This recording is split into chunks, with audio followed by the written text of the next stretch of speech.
वारहे में Benazir income support programme जा पैसा ईंदे एजेंट माफिया सरगर्म सियासी समाजी अगवान जयकाल कलोड़ो जो अवामी प्रेस क्लब अॻियां एहतजाज। खबर मूजिब वारहे में बेनज़ीर इनकम सपोर्ट प्रोग्राम जा पैसा ईंदे एजेंट माफिया जा दुकान खुली विया। वारहे जे सियासी समाजी अगवान जयकाल कलोड़ो जो अवामी प्रेस अॻियां हथनि में प्ले कार्ड खणी एजेंट माफिया खिलाफ एहतजाज करे सख्त नारेबाज़ी कई वई।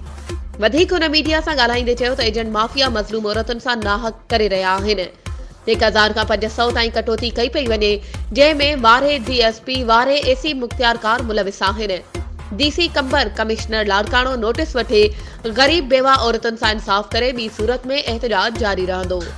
वधीक ख़बरुनि ऐं अपडेट्स जे लाइ असांजे चैनल खे सब्सक्राइब कयो ऐं हा बेल आइकन खे प्रेस करणु न विसारिजो त जीअं असांजी हर नई अचण वारी वीडियो तव्हां ताईं पहुची सघे।